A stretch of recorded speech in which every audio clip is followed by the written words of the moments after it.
First things first, just for a moment, congratulations to the new king. King Charles has quite the ring to it, right? He was prince for 50 years, 70, who knows? He's king now. And you know what? He's off to a good start. I'm not going to make fun of the royal family. I do a little bit from time to time, but overall, they are a force for good. So good luck to the new king. More on that in a little bit. In the meantime, we have our own big problems here with Joe Biden, and they are perfectly encapsulated by my new mnemonic device, liberal plus chaos equals Biden. Tonight, we focus on the L in liberal, all these negative characteristics and traits of Joe Biden. But the L in liberal stands for liar. Now, you've seen it a million times, Joe Biden lying about where he went to school, how he did in school, stuff his father said, jobs he didn't have, all these things that he lied about, just embellishing himself, making himself seem more worthy than he actually is. I'm talking about a bigger lie. His very presence right now in the White House is a lie, so many reasons, but he told us he wasn't going to be this kind of president. He was a middle-of-the-road guy who could, do business with the other side, remember? I've worked across the aisle to reach consensus, to help make government work in the past. He actually really wasn't that good at making anything work, but he was this kind of guy who, he didn't really stand for anything. He liked getting along with people, good for business in Washington, D.C. And he was going to bring back our precious norms, in part by being the anti-Trump, by being, kind of bland, kind of boring. The fake news, they were so excited about this, actually. The best way that we could have a non-divisive presidency is to have one that's kind of boring. Politics, in my view, ought to be boring.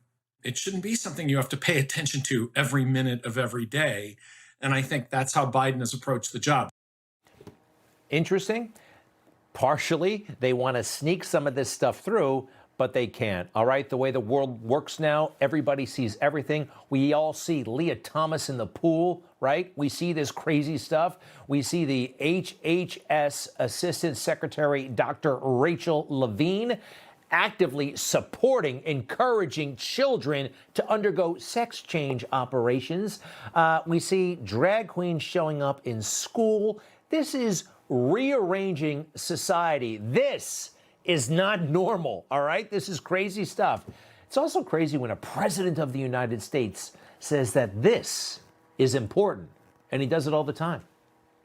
For all transgender Americans watching at home, especially young people, you're so brave. I want you to know your president has your back. To everyone celebrating Transgender Day of Visibility, I want you to know that your president sees you, and know this: you're so brave, you belong, and we have your back. I said last year, especially to our younger transgender Americans, I'll always have your back as your president so you can be yourself and reach your God-given potential. Good luck finding Joe Biden ever talking about transgender people before the year 2020. He did it because he's owned by the woke left, and that's what they want to hear. The thing is, normal people don't want to hear this stuff. And by that, by normal, I mean all kinds of people. I mean American people. In fact, there are transgender people who think Joe is totally wrong, pushing this on kids, and that's what his administration is doing.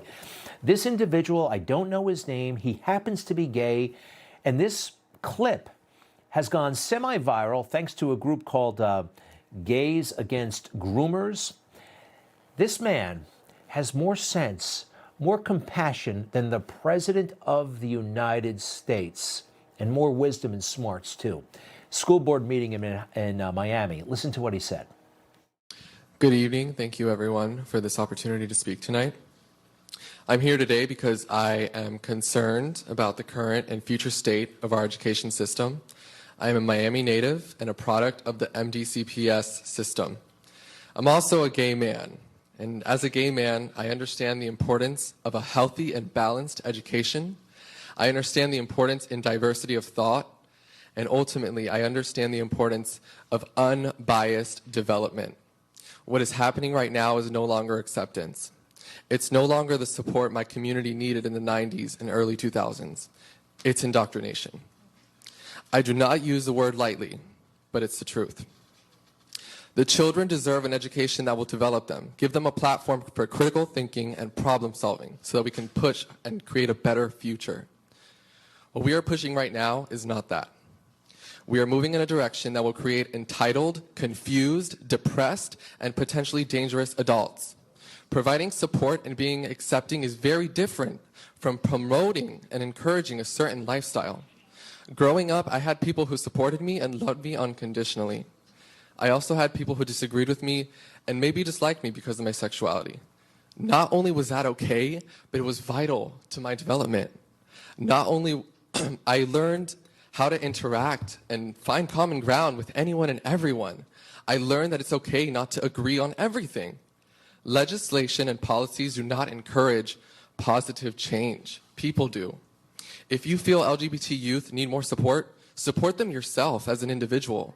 There are plenty of private organizations that provide youth with things like counseling. Please, let's not applaud. Thank you. Counseling, community, and financial help are available to LGBT youth. Parents must be in 100% control of their child's development and education. The education system has been hijacked by people who push their agendas disguised as social justice warriors. I am gay. I am not oppressed. I am not being attacked. I'm not abused. Please treat me the same as everyone else. I remember when we were fighting to be equal, and now we're fighting to have an entire month celebrating my sexuality and parades. I don't need that. I really don't. That is exclusivity. That is not inclusivity. I don't want to be excluded. So please, treat me the same as everyone else. Okay? One day I will have children, and they will definitely not be attending a public school, and I'm going to work my butt off so that I can put them in a very nice school.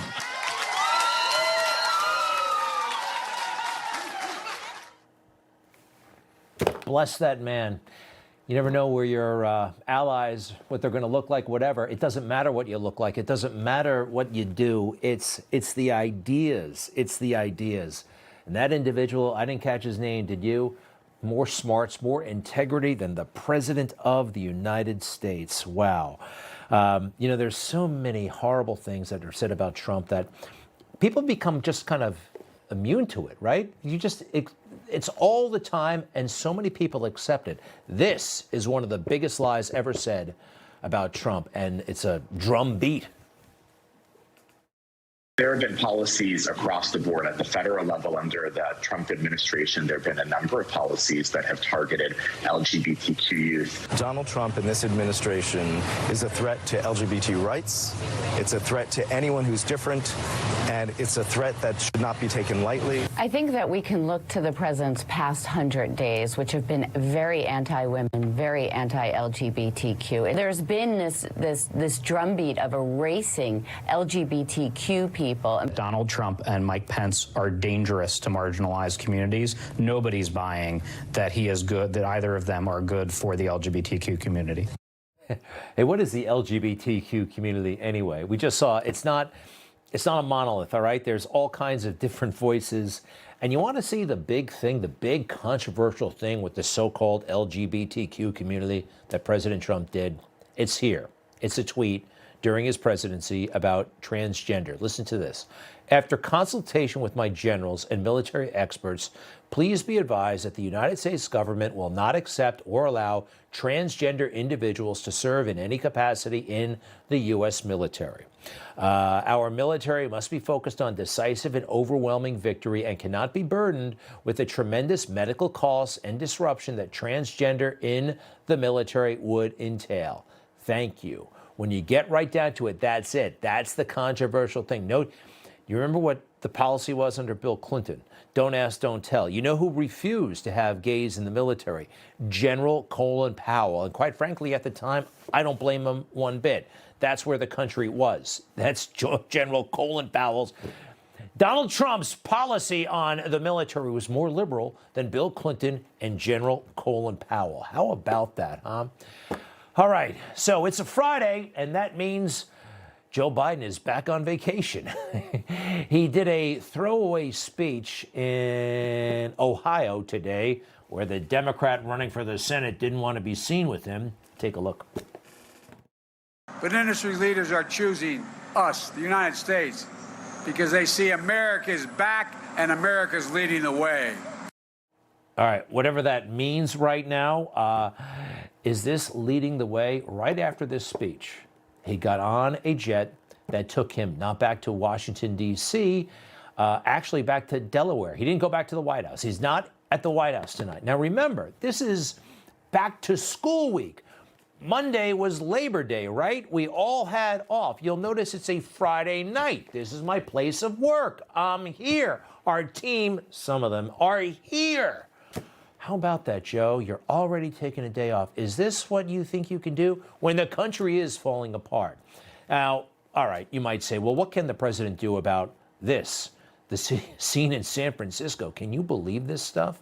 Can you believe it? San Francisco, one of the most beautiful cities on the planet, has been destroyed by a liberal woke agenda.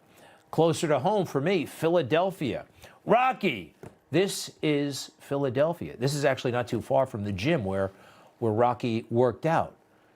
This is beyond a national emergency. This is a crisis, an existential crisis, as the Democrats like to say. Our people are suffering, and law enforcement, they're being targeted like we haven't seen maybe in 50 years. 2 police officers in Cobb County, just outside of Atlanta, gunned down yesterday while serving a warrant. The suspects allegedly just opened fire on these guys at this home, and 2 cops are dead. Have you noticed our media in, well, 2 years now, they've been not nice to police at all and always glorifying those who oppose them.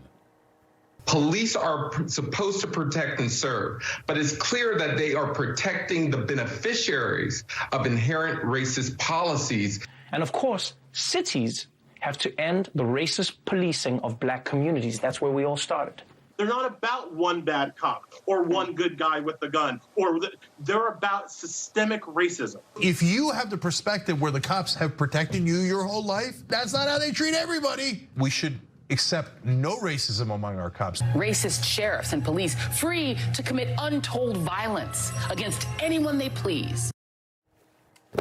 They have a very warped view of the world, don't they? In reality, what's happening? Innocent people are dying like we've never seen. These people in Memphis, this is a big, big situation in Memphis. A guy goes on a killing spree. 4 people, nobody's noticing, in part because the alleged shooter happens to be a person of color. That drives a lot of the narrative, or doesn't drive the narrative, as it were. By the way, this guy's friends, they seem to be hip to his, his tendencies, his anti-white approach to life. Look at his pals driving around smoking weed, saying all kinds of crazy stuff.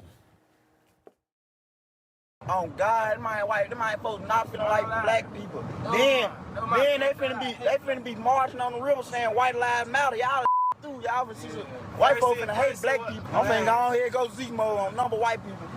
I get any white hoe side of me don't get popped tonight. He already shot a white old man. I'm finna shoot a white old lady. While grandkids in the car. Wow. Couldn't really quite make all of that out, but he seems to think that the anti-white point of view is somehow justified and legit.